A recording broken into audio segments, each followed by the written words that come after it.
See, I was never really a big fan of the Jeeps. I wasn't into off-roading of any kind. I got this Jeep as a project car. Buy it real cheap, fix it, classical transmission problem, do a quick flip. Now it's been almost 2 months now, and even though I'm spending more time under the bonnet than on the road with the car, I just don't think it's for sale anymore. So here's the story so far. I've traveled about 2 hours to see the Jeep, and it was exactly what I was looking for. The Jeep was in a great condition, had no rust in it, and it was very well looked after. It's a 2003 Grand Cherokee with a 2.7-liter Mercedes engine on it. It has a 5-inch lift kit and Ironman suspension, BF Goodrich tires, to be fair almost at the end of their life, but still plenty of tread on them for this year's adventures. So first thing I'm gonna do is I want to replace the PC board underneath the gear selector. This is a very common problem on the WJ Jeeps. And even though I don't think this one is broken, but I'm gonna show you how it looks like, and I've ordered an improved one, and I just want to eliminate that problem in the future. So I've just removed all this console right here, and I'm just gonna lift this up. There are 2 screws in each side, and it's just gonna lift up. So this is the old board. This is how it looks like, and this is the new one and the improved one. I'm gonna leave a link in the description if you want to change this one. And these guys offer a lifetime warranty as well, so hopefully we won't have any problems in the future. Now the Jeep had a transmission problem. If you start it, it will crawl for a few feet but then stop dead. So together with my mechanic pals, we decided to change the gearbox completely.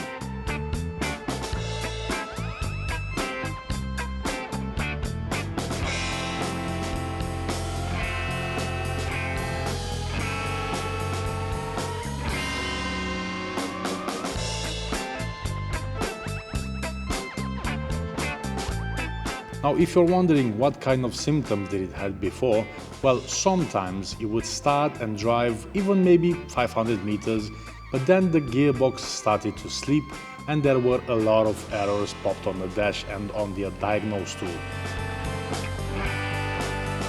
Most of the errors were related to the gearbox. Now, my friends here told me that the best thing to do is get a refurbished one because it's very difficult to repair this one ourselves. We fitted another one which was refurbished and with a 1-year warranty.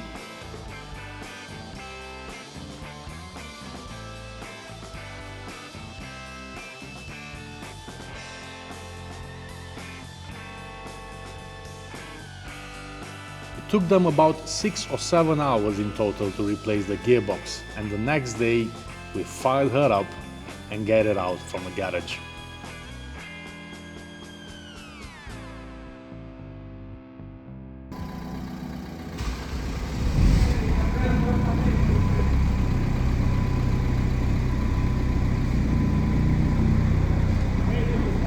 Huh?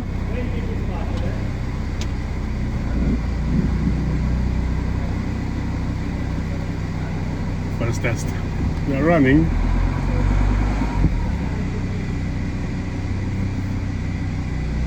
It's alive. So far so good. I can't believe it was the gearbox. Oh man, it wasn't cheap. It wasn't cheap at all. And I was thinking all night last night, what if I just changed the gearbox and it's not the gearbox fault? So far. The Jeep was running great after I've changed the gearbox, and it was time for some maintenance jobs. And first, of course, it was an oil change. Very straightforward job to do an oil change on these, especially because of the easy access underneath due to the lift kit.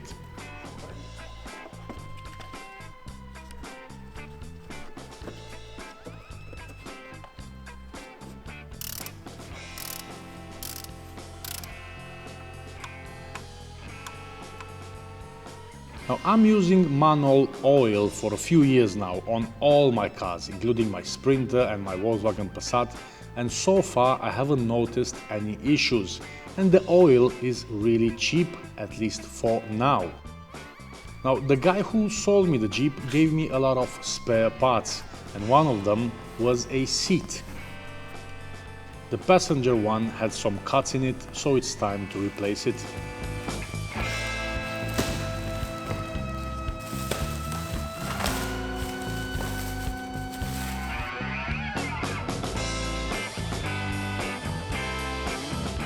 Took me a few hours to figure out how to separate the seat from the backrest, but it was all worth it, because this one is like brand new.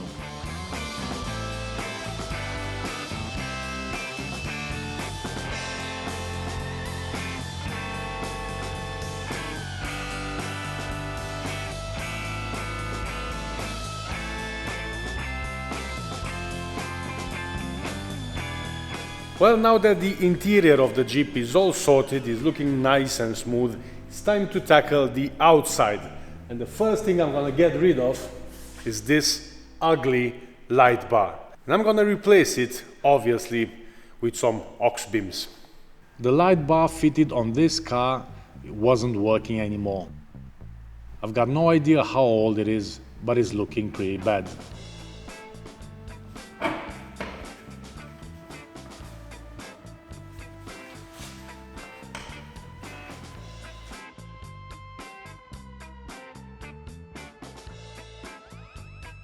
This is the 42-inch 5D Pro light bar from Oxbeam, and that looks nice.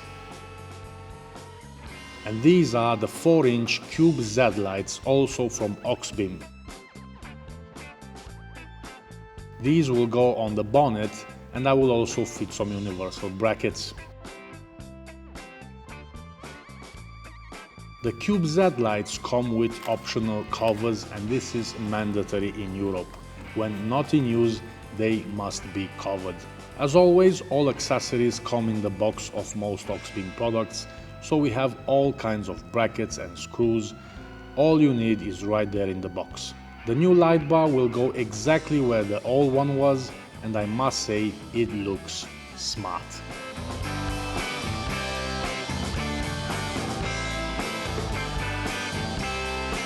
Time to fit the brackets for the pod lights as well. These are really simple to install as they are universal. I have a pair of these fitted on the van as well.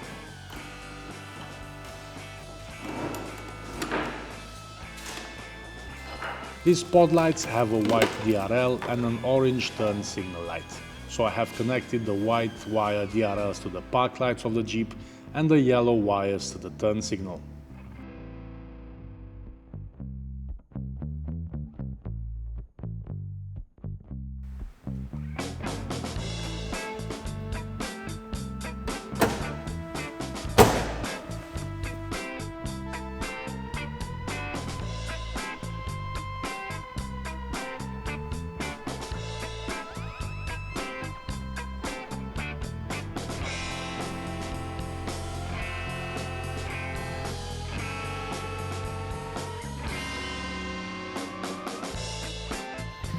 The lights are now fitted and on, so let's check them out and see how they look like in the dark. 'Cause that's bright.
I was just checking out this old LED bar that was installed before on the Jeep, and just take a look at the amount of damage around here.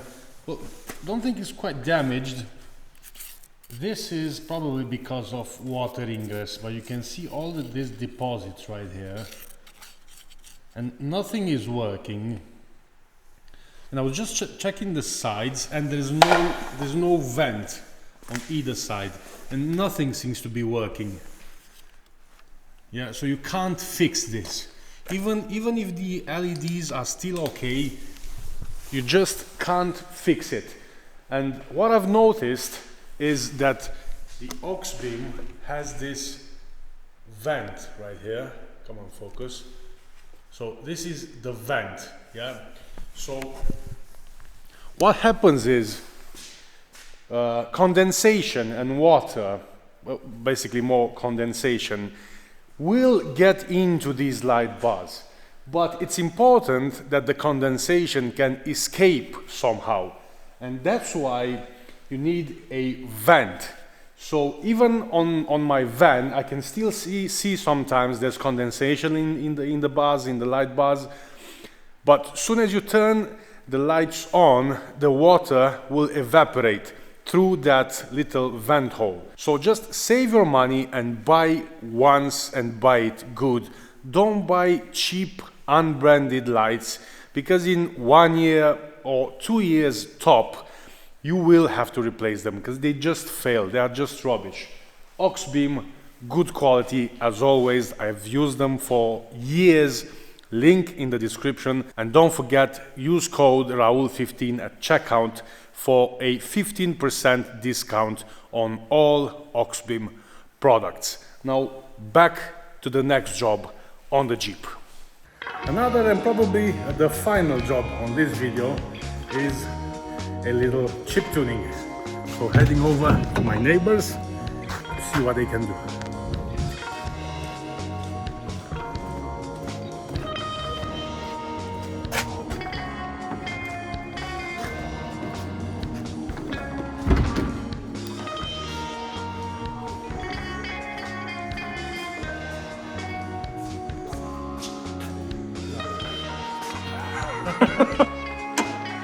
So that's a stage 1 now completed, which takes it to about maybe 200 horsepower, 210. We managed to add around 40 horsepower.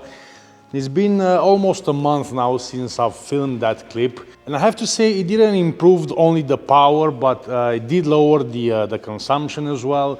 And the car is working just a little bit better. I don't know, there was another software on the ECU, something that was giving more power on the lower revs. Now I have 20% more horsepower only on the upper end. But for some reason the car is working much better now. Now if you're gonna ask me what do I need all that power for? Well, because I'm going places like this.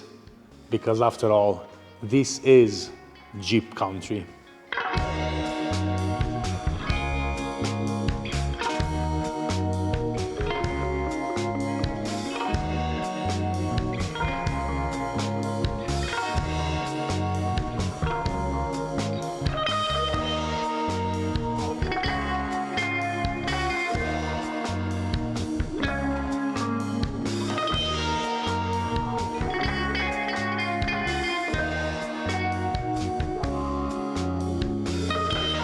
The truth is that I absolutely love this car because it's taking me back to my roots, to the place that I've always missed so much.